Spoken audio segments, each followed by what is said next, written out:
Fovem, ele foi dos primeiros a receber-lhe os raios fulgurantes. Em Carqueirane, em Milão e na ilha Robalde, muitas claridades o bafejaram, junto de Eusapia Paladino, quando seu gênio se entregava a observações positivas, com os seus colegas Lodge, Mieres e Sirk. De outras vezes, com Delany, analisou as célebres experiências de Auger, que revolucionaram os ambientes intelectuais e materialistas da França, que então representava o cérebro da civilização ocidental. Todos os portadores das vossas graças levaram as sementes da verdade à sua poderosa organização física, apelando para o seu coração, a fim de que se te afirmasse as realidades da sobrevivência. Povoaram-lhe as noites de severas meditações, com as imagens maravilhosas das vossas verdades, porém, apenas conseguiram que ele escrevesse o Tratado de Metapsíquica e um estudo proveitoso, a favor da concórdia humana, que lhe valeu o Prêmio Nobel da Paz, em 1913. Os mestres espirituais não desanimaram, nem descansaram nunca em torno da sua individualidade, mas, apesar de todos os esforços despendidos, Richet viu, nas expressões fenomenológicas de que foi atento observador, apenas a exteriorizarão das possibilidades de um sexto sentido nos organismos humanos. Ele que fora o primeiro organizador de um dicionário de fisiologia, não se resignou a ir além das demonstrações histológicas. Dentro da espiritualidade, todos os seus trabalhos de investigador se caracterizam pela dúvida que lhe martiriza a personalidade.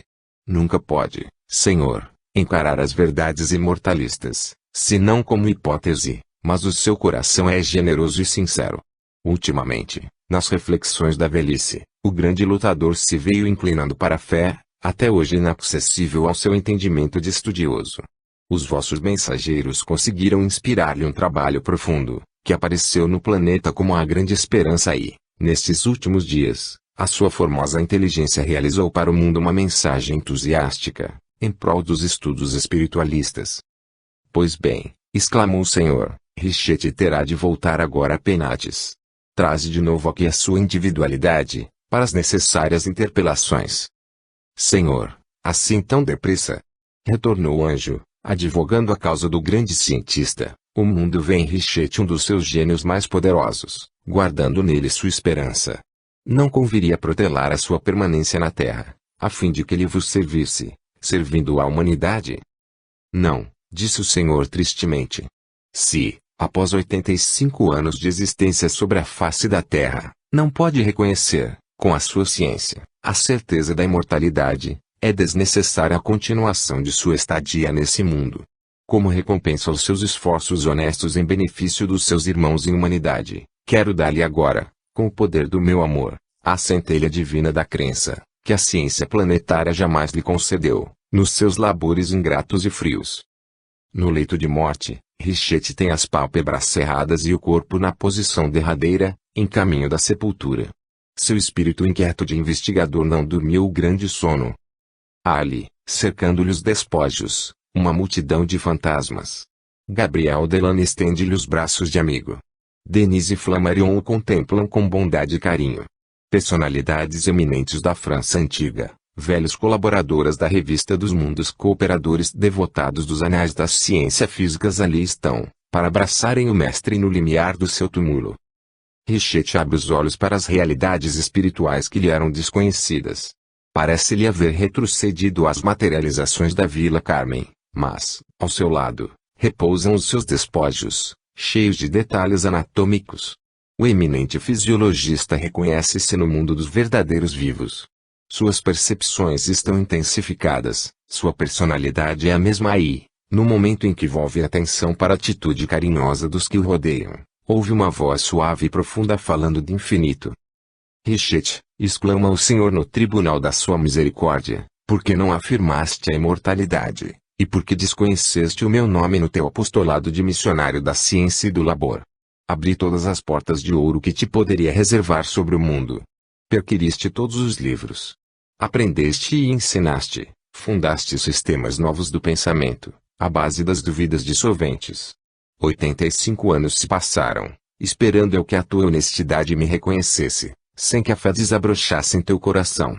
Todavia, decifraste, com o teu esforço abençoado, muitos enigmas dolorosos da ciência do mundo e todos os teus dias representaram uma sede grandiosa de conhecimentos. Mas, Eis, meu filho, onde a tua razão positiva é inferior à revelação divina da fé. Experimentaste as torturas da morte com todos os teus livros e diante dela desapareceram os teus compêndios, ricos de experimentações no campo das filosofias e das ciências. E agora, premiando os teus labores, eu te concedo os tesouros da fé que te faltou, na dolorosa estrada do mundo. Sobre o peito do abnegado apostolo, desce do céu um punhal de luz opalina, como um vernáculo maravilhoso de luar indescritível. Richetti sente o coração tocado de luminosidade infinita e misericordiosa, que a ciência nunca lhe havia dado. Seus olhos são duas fontes abundantes de lágrimas de reconhecimento ao Senhor. Seus lábios, como se voltassem a ser os lábios de um menino, recitam o Pai Nosso que estás no céu. Formas luminosas e aéreas arrebatam-no, pela estrada de Éder da eternidade e, entre prantos de gratidão e de alegria, o apóstolo da ciência caminhou da grande esperança para a certeza divina da imortalidade. Pedro Leopoldo, 21 de janeiro de 1936. Do livro Palavras do Infinito. Psicografia de Francisco Cândido Xavier. Alpetman. Humberto de Campos. Na Casa da Morte, em Trenton, Bruno Richard Alpetman desfolha, pela última vez, o calendário de suas recordações. É de tarde. O condenado sente esvaecer-se-lhe a derradeira esperança. Já não há mais possibilidade de adiamento de execução depois das decisões do grande júri de Mercer, e o caso Wendell representava o único elemento que modificaria o epílogo doloroso da tragédia de Peuel. O governador do estado de Nova Jersey já havia desempenhado a sua imitação de Pilatos, e o Sr. Kimberling nada mais poderia realizar que o cumprimento austero das leis que condenaram o carpinteiro alemão à cadeira elétrica. Alpetman sente-se perdido diante do irresistível e chora, protestando a sua inocência. Recapitula a série de circunstâncias que o conduziram à situação de indigitado matador do Bab Lindenberg, e espera ainda que a justiça dos homens reconheça o seu erro, salvando-o, à última hora, das mãos do carrasco. Mas a justiça dos homens está cega, tateando na noite escura de suas vacilações, não viu senão a ele, no amontoado das sombras. A polícia norte-americana precisava que alguém viesse à barra do tribunal responder-lhe por um crime nefando, satisfazendo assim as exigências da civilização, salvaguardando seu renome e a sua integridade. E o carpinteiro de Bronx, o olhar marcado de lágrimas, recorda os pequenos episódios da sua existência.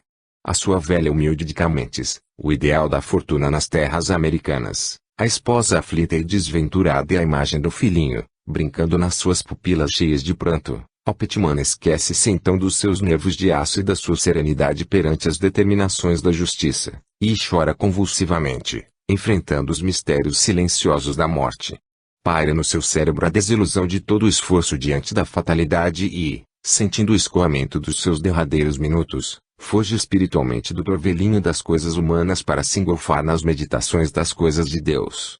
Suas mãos cansadas tomam a Bíblia do Padre Werner e o seu espírito excursiona no labirinto das lembranças. Ao seu cérebro atormentado voltam as orações aprendidas na infância, quando sua mãe lhe punha na boca os salmos de Davi e o santo nome de Deus. Depois disso ele viera para o mundo largo, onde os homens se devoram uns aos outros no círculo nefasto das ambições.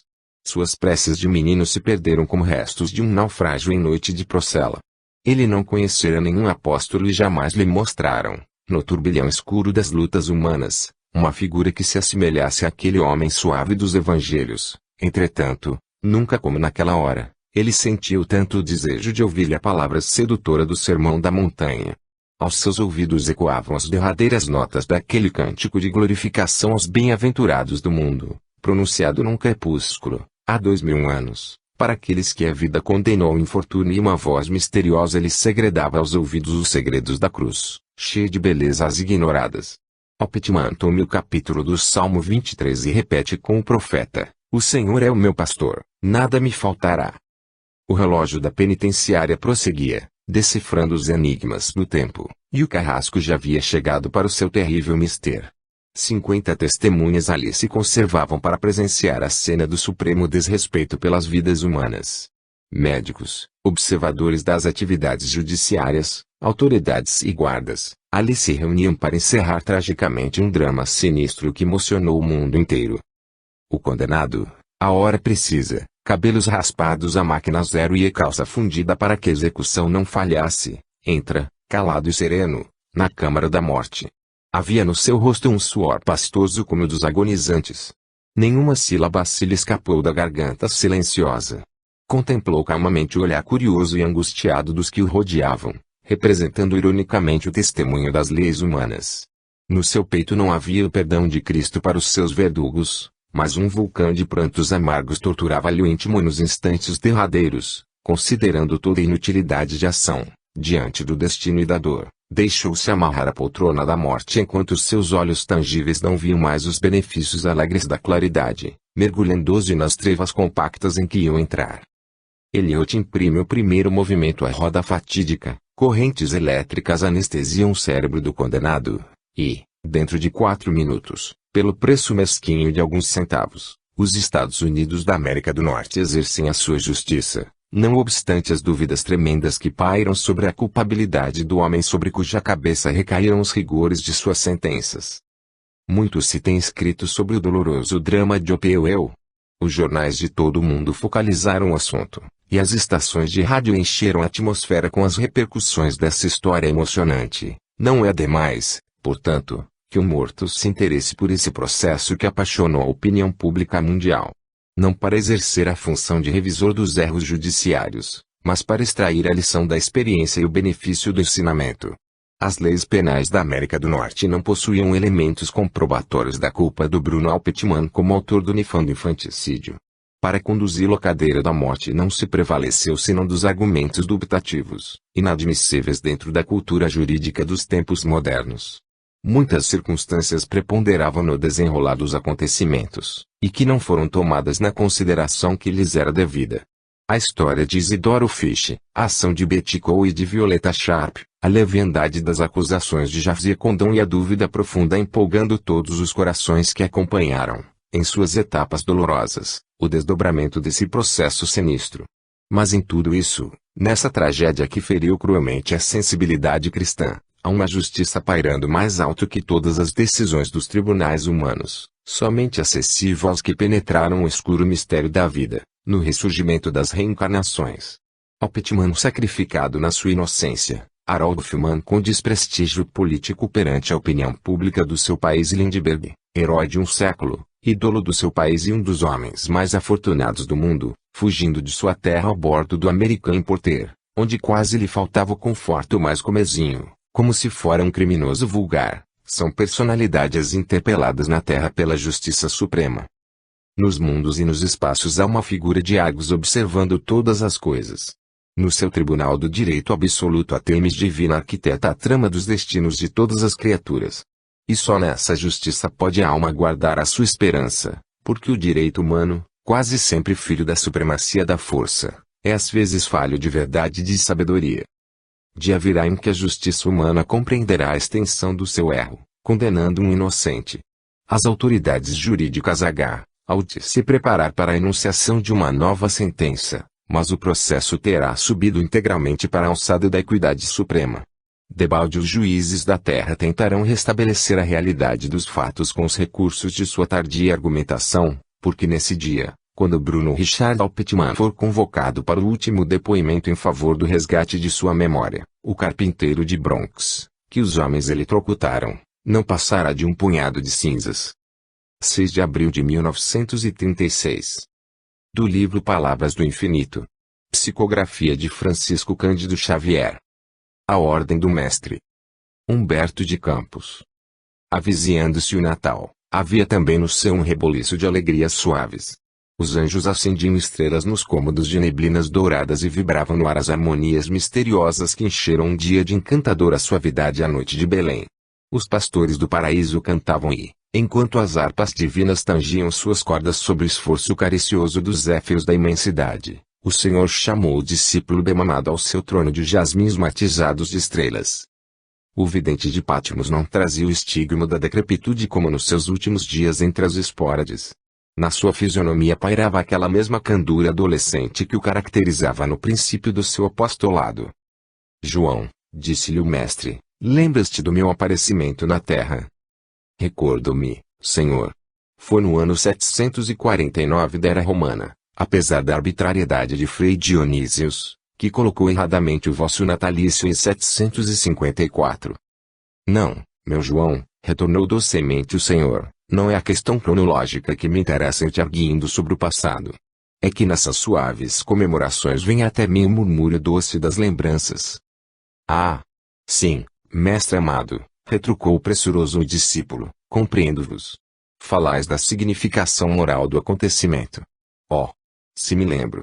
A manjedoura, a estrela guiando os poderosos ao estábulo humilde, os cânticos harmoniosos dos pastores, a alegria ressoante dos inocentes, afigurando sinos que os animais vos compreendiam mais que os homens, aos quais ofertáveis a lição da humildade com o tesouro da fé e da esperança. Naquela noite divina, todas as potências angélicas do paraíso se inclinaram sobre a terra cheia de gemidos e de amargura para exaltar a mansidão e a piedade do Cordeiro. Uma promessa de paz desabrochava para todas as coisas como o vosso aparecimento sobre o mundo. Estabelecera-se um noivado meigo entre a terra e o céu, e recordo-me do júbilo com que vossa mãe vos recebeu nos seus braços feitos de amor e de misericórdia. Dir-se-ia, mestre, que as estrelas de ouro do paraíso fabricaram, naquela noite de aromas e de radiosidades indefiníveis, um mel divino no coração piedoso de Maria. Retrocedendo no tempo, meu senhor bem-amado, vejo o transcurso da vossa infância, sentindo o martírio de que fostes objeto, o extermínio das crianças de vossa idade, a fuga nos braços carinhosos da vossa progenitora, os trabalhos manuais em companhia de José, as vossas visões maravilhosas no infinito, em comunhão constante com o vosso e nosso Pai, preparando-vos para o desempenho da missão única que vos fez abandonar por alguns momentos os palácios de sol da mansão celestial para descer sobre as lamas da terra. Sim, meu João, e, por falar nos meus deveres, como seguem no mundo as coisas atinentes à minha doutrina. Vão mal, meu senhor. Desde o Concílio Ecumênico de Nicéia, efetuado para combater o cisma de Ario em 325, as vossas verdades são deturpadas. O arianismo seguiu-se o movimento dos iconoclastas em 787 e tanto contrariaram os homens o vosso ensinamento de pureza e de simplicidade, que eles próprios nunca mais se entenderam na interpretação dos textos evangélicos. Mas não te recordas, João, que a minha doutrina era sempre acessível a todos os entendimentos. Deixei aos homens a lição do caminho, da verdade e da vida sem lhes haver escrito uma só palavra. Tudo isso é verdade, Senhor, mas logo que regressastes aos vossos impérios resplandecentes, reconhecemos a necessidade de legar à posteridade os vossos ensinamentos. Os evangelhos constituem a vossa biografia na terra, contudo, os homens não dispensam, em suas atividades, o véu da matéria e do símbolo. A todas as coisas puras da espiritualidade adicionam a extravagância de suas concepções. Nem nós e nem os evangelhos poderíamos escapar. Em diversas basílicas de Ravenna e de Roma, Mateus é representado por um José-Vem, Marcos por um leão, Lucas por um touro e eu, Senhor, estou ali sob o símbolo estranho de uma águia. E os meus representantes, João, que fazem eles? Mestre, envergonho-me de o dizer. Andam quase todos mergulhados nos interesses da vida material. Em sua maioria, aproveitam-se das oportunidades para explorar o vosso nome e, quando se voltam para o campo religioso, é quase que apenas para se condenarem uns aos outros, esquecendo-se de que lhes ensinastes a se amarem como irmãos. As discussões e os símbolos, meu querido, disse-lhe suavemente o mestre, não me impressionam tanto. Tiveste, como eu, necessidade destes últimos, para as predicações e, sobre a luta das ideias, não te lembras quanta autoridade fui obrigado a despender, mesmo depois da minha volta da terra, para que Pedro e Paulo não se tornassem inimigos. Se entre meus apóstolos prevaleciam semelhantes desuniões, como poderíamos eliminá-las do ambiente dos homens, que não me viram, sempre inquietos nas suas indagações? O que me contrista é o apego dos meus missionários aos prazeres fugitivos do mundo, é verdade, Senhor.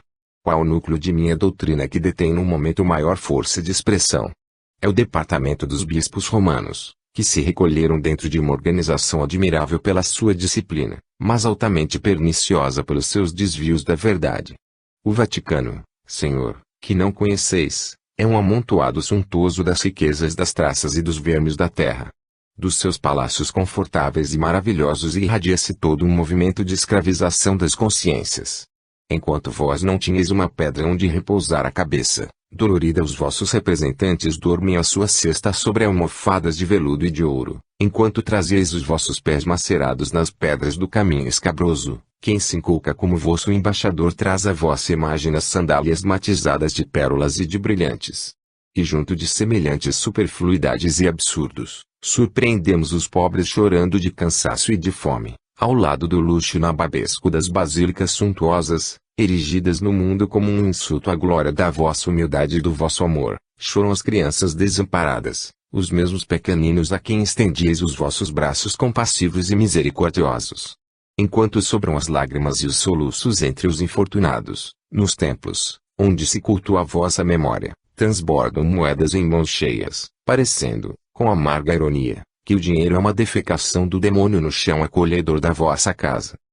Então, meu discípulo, não poderemos alimentar nenhuma esperança. Infelizmente, Senhor, é preciso que nos desenganemos. Por um estranho contraste, há mais ateus benquistos no céu do que aqueles religiosos que falavam em vosso nome na terra. Entretanto, sussurraram os lábios divinos docemente, consagro mesmo amor à humanidade sofredora.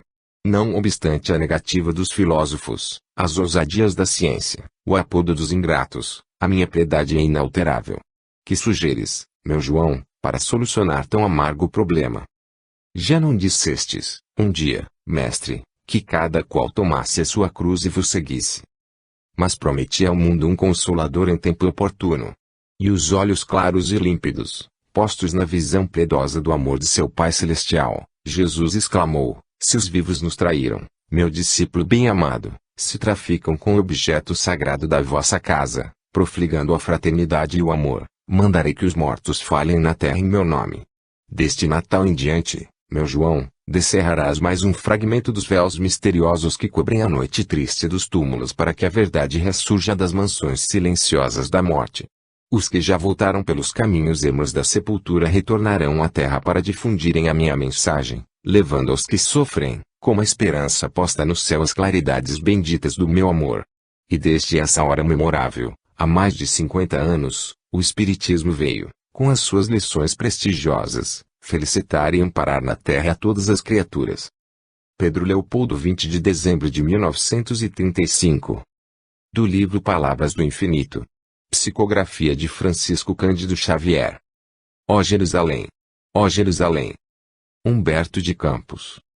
É possível a estranheza dos que vivem na terra com respeito à atitude dos desencanados, esmiuçando-lhes as questões e opinando sobre os problemas que os inquietam.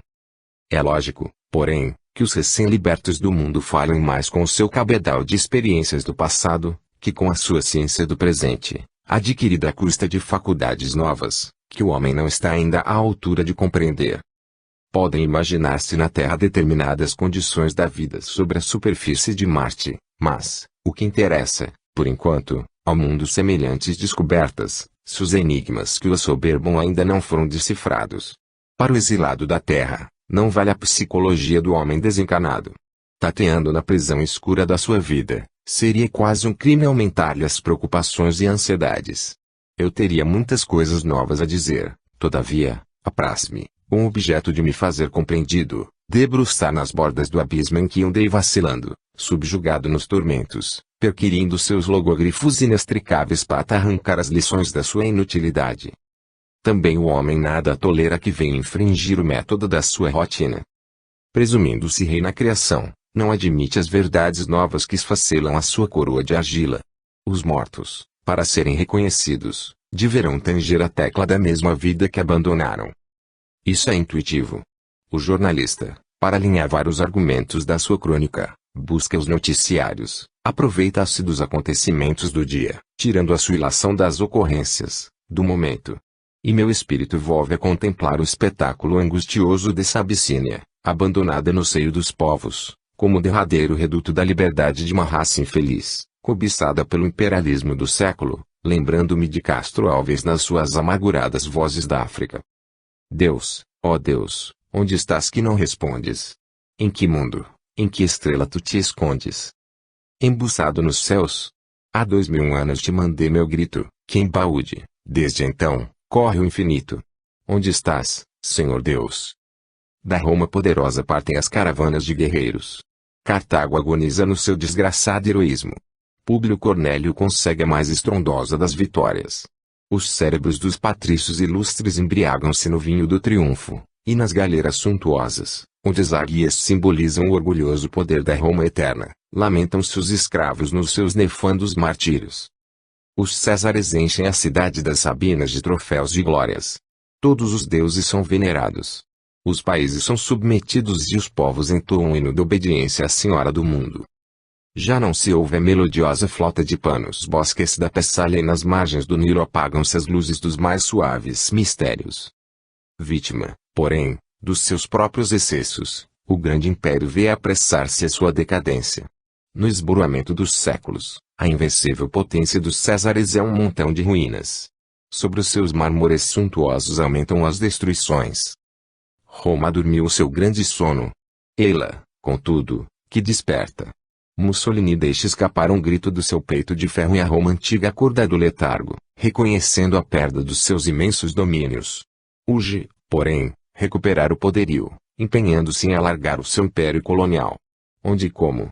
O mundo está cheio de leis, de tratados de amparo recíproco entre as nações. A França já ocupou todos os territórios ao alcance das suas possibilidades. A Alemanha está fortificada para suas aventuras. O Japão tem as suas vistas sobre a China, e a Inglaterra, calculista e poderosa, não pode ceder 1 milímetro no terreno das suas conquistas. Mas, Roma quer expansão da sua força econômica e prepara-se para roubar a derradeira ilusão de um povo desgraçado, ao qual não basta a lembrança amarga dos cativeiros multisseculares, julgando-se livre na obscura faixa de terra para onde recuou, batido pela crueldade das potências imperialistas. Que mal fizeste a civilização corrompida dos brancos, ó pequena Abissínia, grande pela expressão resignada do teu ardente heroísmo. Como pudeste, das areias calcinantes do deserto, onde apuras o teu espírito de sacrifício, penetrar nas instituições europeias, provocando a fúria das suas armas? Deixa que passem sob o teu sol de fogo as hordas de vândalos, sedentas de chacina e de sangue. Sobre as tuas esperanças malbaratadas derramará o Senhor o perfume da sua misericórdia. Os humildes têm o seu dia de bem-aventurança e de glória. Não importa sejas o joguete dos caprichos condenáveis dos teus verdugos, porque sobre o mundo todas as frontes orgulhosas desceram do pináculo da sua grandeza para o esterquilino e para o pó. Se tanto for preciso, recebe sobre os teus ombros a mortalha de sangue, porque, junto do maravilhoso império da civilização apodrecida dos brancos, ouve-se a voz lamentosa de um novo Jeremias: ó Jerusalém! Jerusalém! Recebida em Pedro Leopoldo a 11 de agosto de 1935. Do livro Palavras do Infinito. Psicografia de Francisco Cândido Xavier. Um séptico. Humberto de Campos. Ainda não me encontro bastante desapegado desse mundo para que não me sentisse tentado a voltar a ele, no dia que assinalou meu desprendimento da carcaça de ossos. Se o 27 de outubro marcou meu ingresso no reino das sombras, que é a vida daí, o 5 de dezembro representou a minha volta ao país de claridades benditas, cujas portas de ouro são escancaradas pelas mãos poderosas da morte. Nessa noite, o ambiente do cemitério de São João Batista parecia sufocante. Havia um quê de mistérios, entre catacumbas silenciosas, que me enervava, apesar da ausência dos nervos tangíveis no meu corpo estranho de espírito. Todavia, toquei as flores cariciosas que a saudade me levara, piedosa e compungidamente. O seu aroma penetrava o meu coração como um consolo brando, conduzindo-me, num retrospecto maravilhoso, às minhas afeições comovidas, que haviam ficado à distância. E foi entregue a essas cogitações, a que são levados os mortos quando penetram o mundo dos vivos, que vi, acocorado sobre a terra, um dos companheiros que me ficavam próximos ao bangalô subterrâneo com que fui mimoseado na terra carioca. O Senhor é o dono desses ossos que estão por aí apodrecendo? Interpelou-me. Sim, e aqui vem a sua pergunta. Ora, é que me lembro do dia de sua chegada ao seu palacete subterrâneo. Recordo-me bem, apesar de sair pouco dessa toca para onde fui relegado há mais de 30 anos, o senhor se lembra? Ao na funerária, portadora dos seus despojos, saiu solenemente da Academia de Letras, altas personalidades da política dominante se fizeram representar nas suas Isaquias e ouvi sentidos panegíricos pronunciados em sua homenagem. Muito trabalho tiveram as máquinas fotográficas na camaradagem dos homens da imprensa e tudo fazia sobressair a importância do seu nome ilustre. Procurei aproximar-me disso e notei que as suas mãos, que tanto haviam acariciado o espadinho acadêmico, estavam inermes e que os seus miolos, que tanto haviam vibrado, tentando aprofundar os problemas humanos, estavam reduzidos a um punhado de massa informe, onde apenas os vermes encontrariam algo de útil. Entretanto, embora as homenagens, as honrarias, a celebridade, o Senhor veio humildemente repousar entre as tíbias e os húmeros daqueles que o antecederam na jornada da morte. Lembra-se o Senhor de tudo isso? Não me lembro bem. Tinha o meu espírito perturbado pelas dores e emoções sucessivas. Pois eu me lembro de tudo. Daqui, quase nunca me afasto, como um olho de Argus, avivando a memória dos meus vizinhos. O Senhor conhece as criptas de Palermo? Não.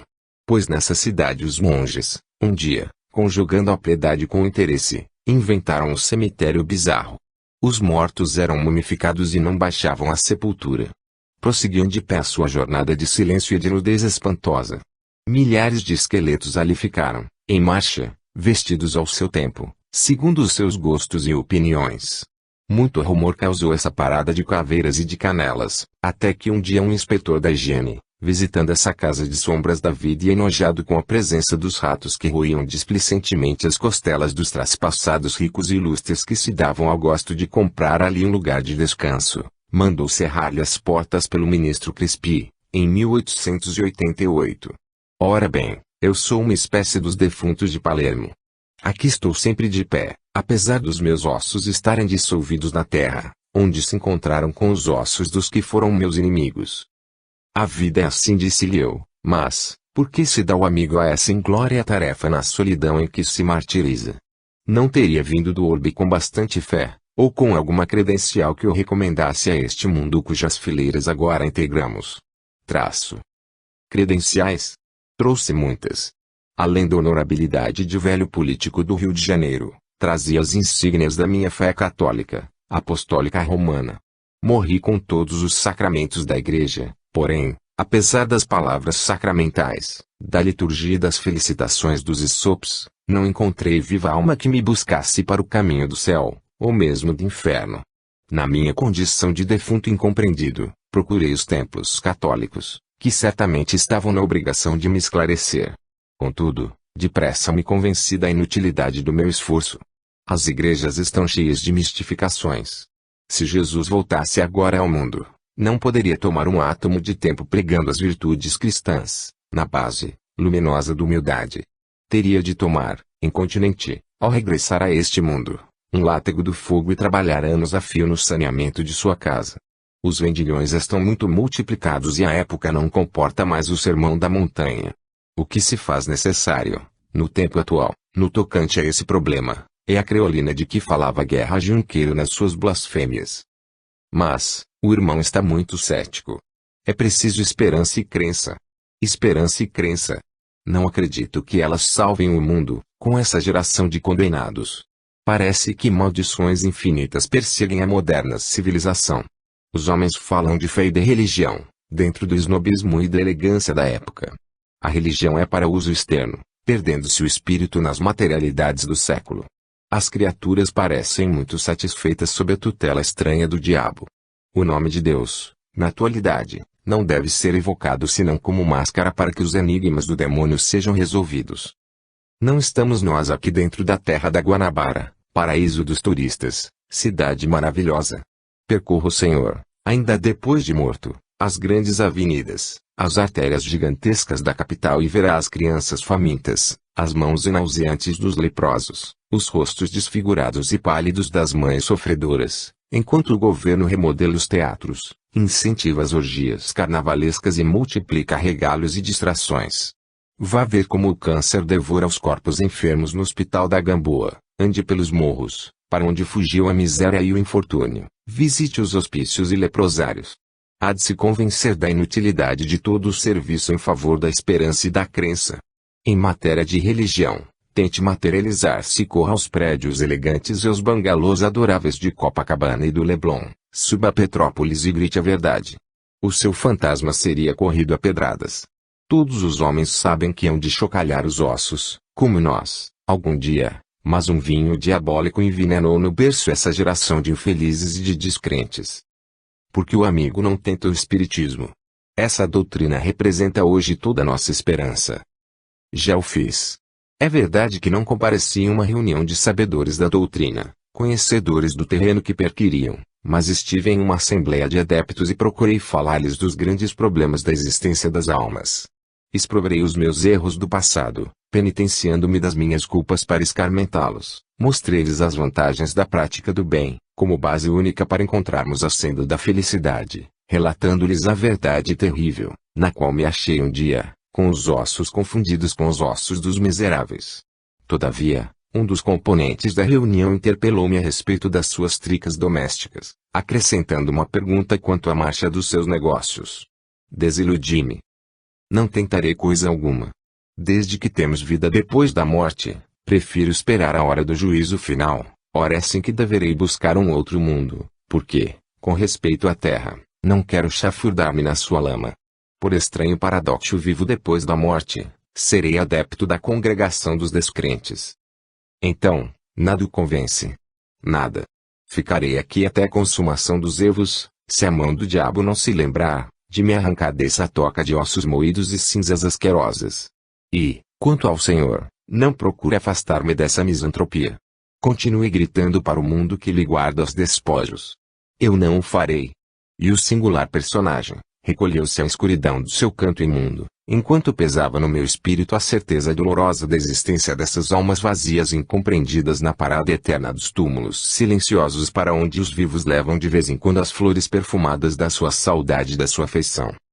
Recebida em Pedro Leopoldo a 13 de dezembro de 1935. Do livro Palavras do Infinito. Psicografia de Francisco Cândido Xavier. Carta à minha mãe. Humberto de Campos. Hoje, mamãe, eu não te escrevo daquele gabinete cheio de livros sábios, onde o teu filho, pobre e enfermo, via passar os espectros dos enigmas humanos junto da lâmpada que, aos poucos, lhe devorava os olhos, no silêncio da noite. A mão que me serve de porta-caneta é a mão cansada de um homem paupérrimo que trabalhou o dia inteiro, buscando o pão amargo e cotidiano dos que lutam e sofrem.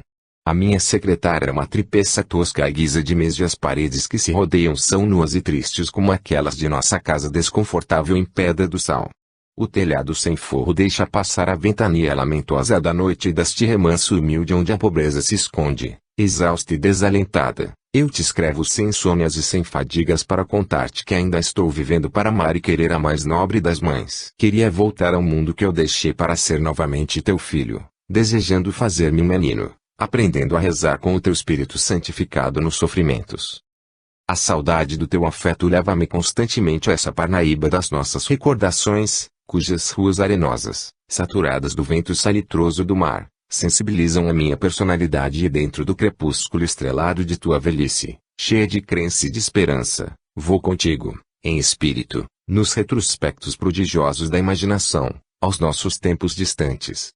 Vejo-te com os teus vestidos modestos em nossa casa da Miritiba, suportando com serenidade e devotamento os caprichos alegres de meu pai.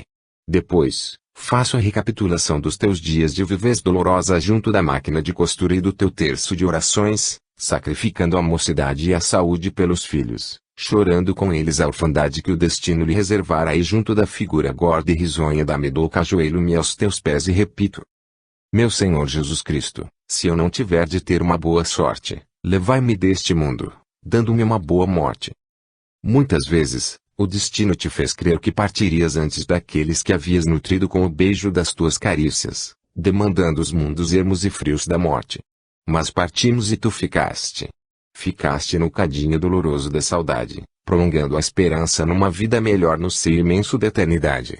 E o culto dos filhos é o consolo suave do teu coração. Acariciando os teus netos, guardas com desvelo o meu cajueiro que aí ficou como um símbolo, plantado no coração da terra parnaibana e, carinhosamente, colhes das suas castanhas e das suas folhas fartas e verdes, para que as almas boas conservem uma lembrança do teu filho, arrebatado no turbilhão da dor e da morte. Ao Mirocles, mamãe, que providenciou quanto ao destino desse irmão que aí deixei, enfeitado de flores e passarinhos, estuante de selva na carne moça da terra, Pedi velasse pelos teus dias de isolamento e velhice, substituindo-me junto do teu coração. Todos os nossos se estendem as suas mãos bondosas e amigas e é assombrada que, hoje, ouves a minha voz, através das mensagens que tenho escrito para quantos me possam compreender. Sensibilizam-se as tuas lágrimas, quando passas os olhos cansados sobre as minhas páginas póstumas e procuro dissipar as dúvidas que torturam o teu coração, combalido nas lutas.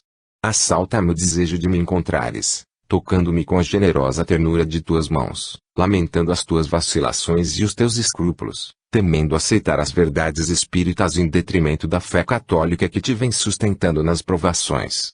Mas não é preciso, mamãe, que me procures nas organizações espiritistas e para creres na sobrevivência do teu filho não é necessário que abandones os princípios da tua fé.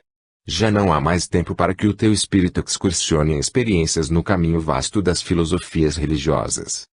Numa de suas páginas, dizia Coelho Neto que as religiões são como as linguagens. Cada doutrina envia a Deus, a seu modo, o voto de sua súplica ou de sua adoração. Muitas mentalidades entregam-se aí no mundo aos trabalhos da discussão. Chega porém um dia em que o homem acha melhor repousar na fé que se habituou, nas suas meditações e nas suas lutas. Esse dia, mamãe, é o que estás vivendo, refugiada no conforto triste das lágrimas e das recordações.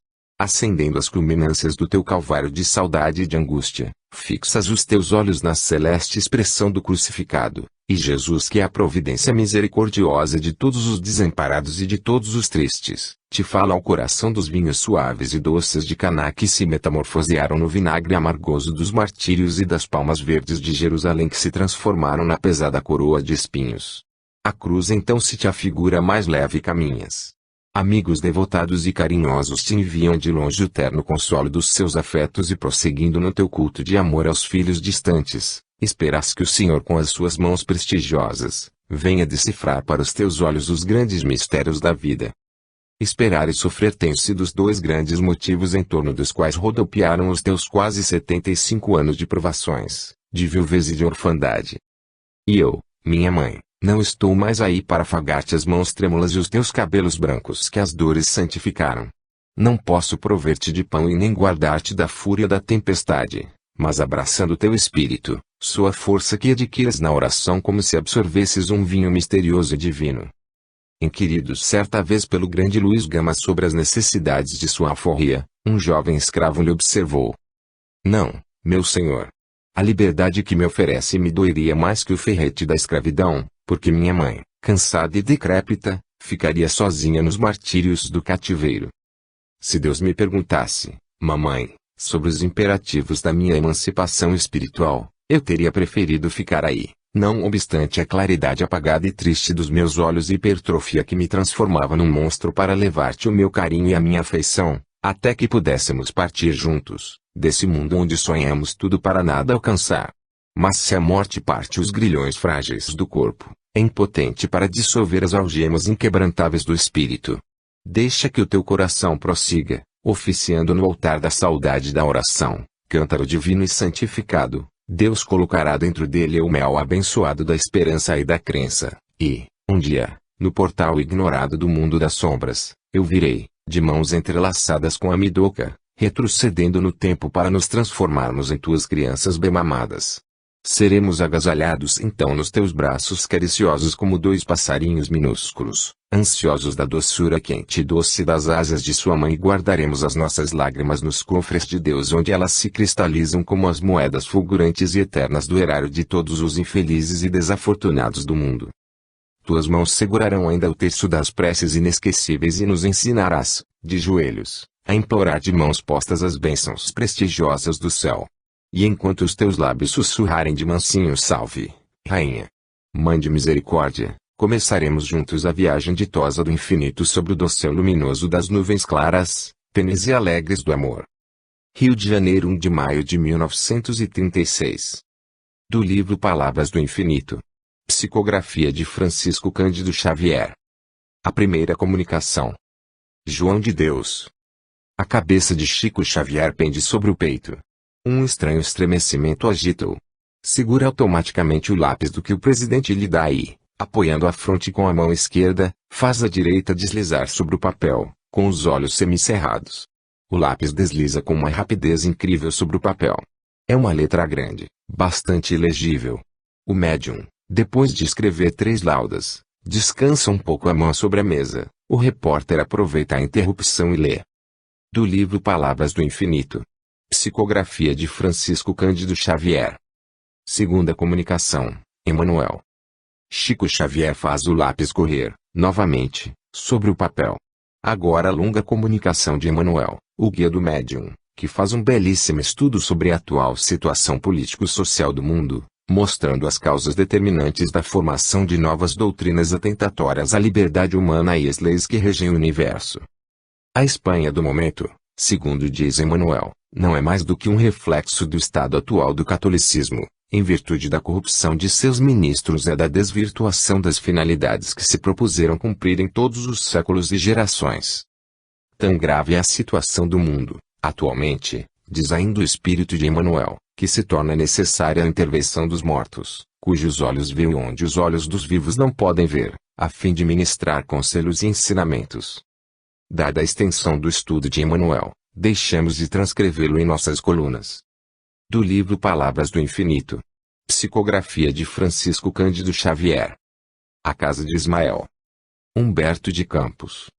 A crônica abaixo foi recebida por Chico Xavier na residência do Sr. Manuel Quintão. Belíssima página de literatura, vem mostrar que o grande pensador brasileiro continua tendo, além túmulo, a mesma facilidade de expressão e manejo português com a mesma elegância com que fazia na vida terrena. Um dia, reunindo o Senhor seus apóstolos, ao pé das águas claras e alegres do Jordão, descortinou-lhes o panorama imenso do mundo. Lá estavam as grandes metrópoles, cheias de faustos e grandezas. Alexandria e Babilônia, junto a Roma dos Césares, acendia-me na terra o fogo da luxúria e dos pecados. E Jesus, adivinhando a miséria e o infortúnio do espírito mergulhados humanos tormentos, alçou a mão compassiva em direção à paisagem triste do planeta, declarando aos discípulos: Ide pregai. Eu vos envio ao mundo como ovelhas ao meio de lobos, mas não vim senão para curar os doentes e proteger os desgraçados. E os apóstolos partiram, no afã de repartir as dádivas do seu mestre. Ainda hoje, afigura-se-nos que a voz consoladora do Cristo mobiliza as almas abnegadas, articulando-as no caminho escabroso da moderna civilização. Os filhos do sacrifício e da renúncia abrem clareiras divinas no cipoal escuro das descrenças humanas, constituindo exércitos de salvação e de socorro aos homens, que se debatem no naufrágio triste das esperanças, e, se a vida pode cerrar os nossos olhos e restringir a acuidade das nossas percepções, a morte vem descerrar-nos um mundo novo, a fim de que possamos entrever as verdades mais profundas do plano espiritual. Foi Miguel Couto que exclamou, em um dos seus momentos de amargura, diante da miséria exibida em nossas praças públicas: ai dos pobres do Rio de Janeiro, se não fossem os espíritas. E hoje que a morte reacendeu o lume dos meus olhos, que aí se apagava, nos derradeiros tempos de minha vida, como luz bruxuleante dentro da noite, posso ver a obra maravilhosa dos espíritas, edificada no silêncio da caridade evangélica.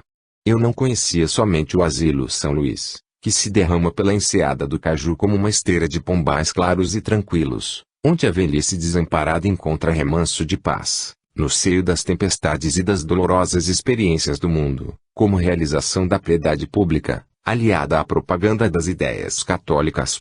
Conhecia, igualmente, o abrigo Teresa de Jesus, o Amparo Teresa Cristina e outras casas de proteção aos pobres e desafortunados do Rio de Janeiro, que um grupo de criaturas abnegadas do proselitismo espírita havia edificado. Mas, meu coração, que as dores haviam esmagado, trucidando todas as suas aspirações e todas as suas esperanças, não podia entender a vibração construtora da fé dos meus patrícios, que Xavier de Oliveira taxara de loucos no seu estudo mal avisado do espiritismo no Brasil. A verdade hoje é para mim mais profunda e mais clara. Meu olhar percussiente de desencarnado pode alcançar o fundo das coisas, e a realidade é que a organização das consoladoras doutrinas dos espíritos, no Brasil, não está formada à revelia da vontade soberana, do amor e da justiça que nos presidem aos destinos. Obra extrema e da direção especializada dos homens, e no alto que se processam as suas bases e as suas diretrizes. Por uma estranha coincidência defrontam-se, na Avenida Passos, quase frente a frente, o Tesouro Nacional e a Casa de Ismael.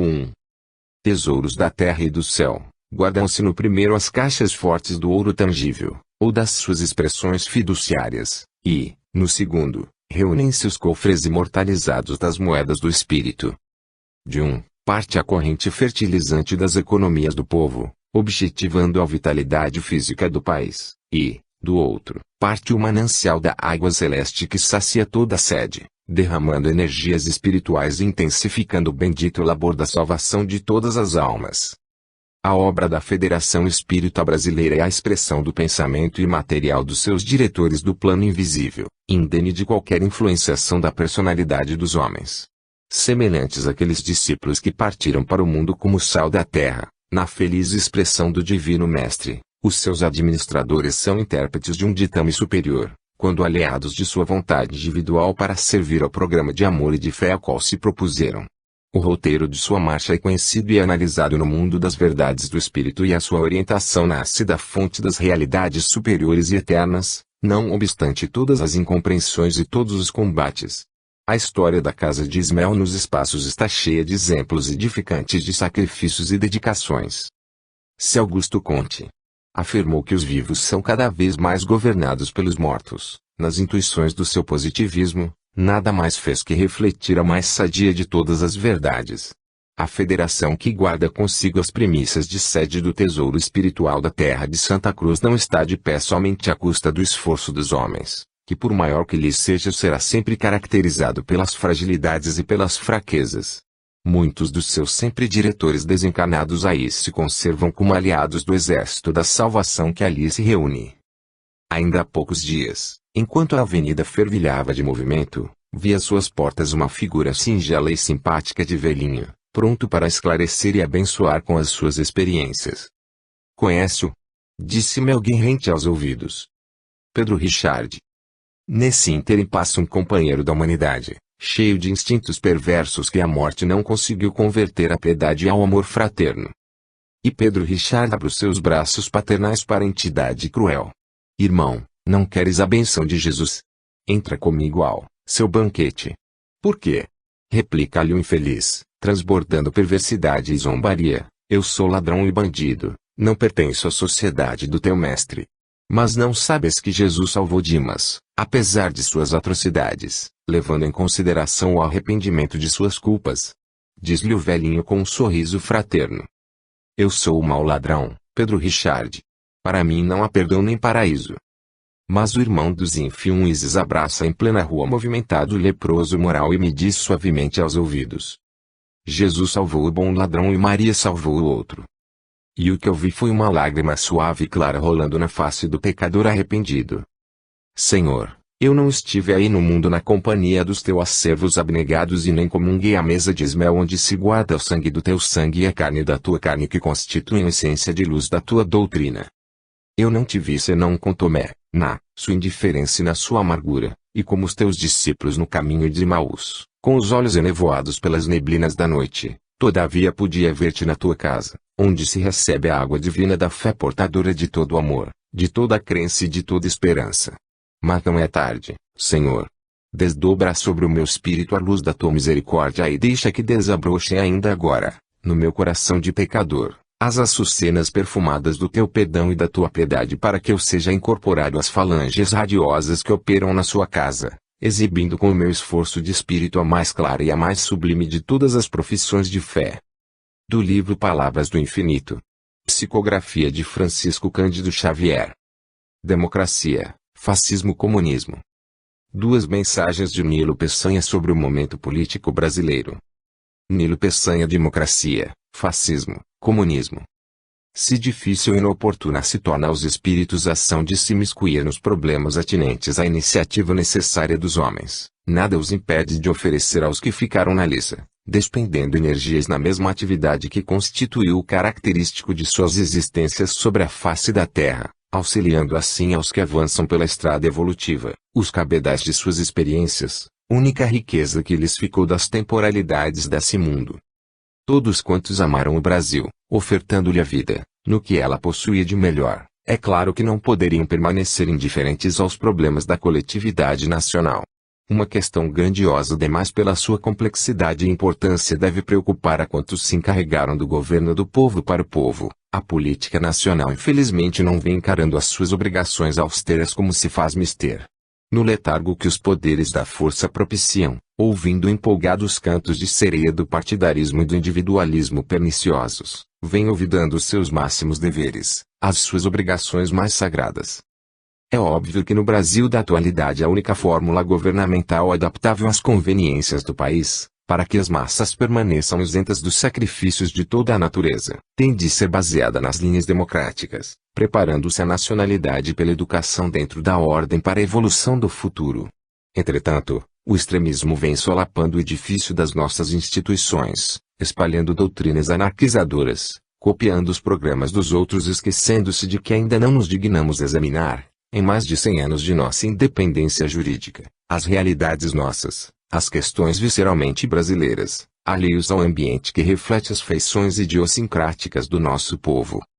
Não temos realizado mais que aquelas travessuras do cimo de que nos falava Rui Barbosa nas suas célebres afirmações. O nosso país já atravessou o período em que se tornava mister a tradução e a adaptação dos costumes e leis alheias. Faz-se preciso encarar as nossas necessidades de perto, sem as imitações burlescas dos países que instauraram o governo forte pós-guerra e do comunismo que a Rússia se habituou a fabricar apenas para exportação. A situação do Brasil atual é de angústia, tanto no terreno econômico e financeiro como nos bastidores da administração que se vem conduzindo com a mais lastimável ausência de tirocínio nos problemas referentes às classes produtoras e trabalhistas. Urge abandonar os velhos sistemas de faciosismo eleitoral, encarando as questões nacionais nas suas mínimas facetas. País essencialmente agrícola, o Brasil tem de voltar as suas vistas para sua imensa extensão territorial, multiplicando os conselhos técnicos da agricultura, velando carinhosamente pelos seus problemas. Ninguém pode contestar que os ministérios se tenham desviado das suas elevadas finalidades e que se venham dissociando na desorganização. Todos os seus serviços são perfeitos, todos os seus aparelhos são utilíssimos. Contudo, sobre eles está a suposta onisciência governamental. Não bastam conciliábulos da política administrativa para a criação de leis exequíveis e benfeitoras da coletividade. Acima de tudo é necessário estudar-se uma das mais importantes questões de psicologia política. Faz-se preciso interessar as classes, captar a adesão do povo a essas leis, seduzir as massas com a exposição dos seus altos benefícios. Todos os regulamentos e leis criados para o povo tornam-se desnecessários desde que se não saiba interessá-lo, desprezando desse modo o largo potencial de suas energias para sua perfeita execução. As leis hastilam-se e desaparecem quando não são bafejadas pela homologação popular. Nos dias que passam, é urgente a renovação das leis agrárias, intensificando-se a reprodução, fomentando-se a indústria, regulando eficazmente a balança comercial na nacionalidade, quer seja solucionando o enigma do transporte das questões tarifárias dentro do país, ou fundando no estrangeiro os mercados dos nossos produtos. Esses problemas grandiosos têm sido relegados a um plano inferior pelos nossos administradores, os quais infelizmente arraigados aos sentimentos de personalismo vivem apenas mente para as grandes oportunidades. Faz-se necessário melhorar as condições das classes operárias antes que elas se recordem de o fazer, segundo as suas próprias deliberações, entregando-se à sanha de malfeitores que sob as máscaras da demagogia e a pretexto de reivindicações, vivem no seu seio para explorar-lhes os entusiasmos vibrantes que se exteriorizam sem objeto definido. A maioria das nossas realidades por enquanto estão dentro dos problemas da assistência social, descurada por grande parte dos governantes. Os que vivem preconizando os partidos novos, apregoando o mesmo faciosismo de sempre, se esquecem de que a nação precisa antes de tudo do livro e da higiene, das obras de assistência sob todos os seus aspectos. Todavia, o que poderemos esperar? Mais vale uma experiência que 100 conselhos, diz o brocardo popular. Quando aí andávamos a mesma venda nos obscurecia os olhos. Procuremos contudo apresentar o fruto dos nossos trabalhos passados que equivale a um patrimônio sagrado de experiências. Deus ilumine o Brasil, permitindo que ele cumpra a sua missão sublime, como pátria do Evangelho, no concerto das nacionalidades. Nilo Peçanha.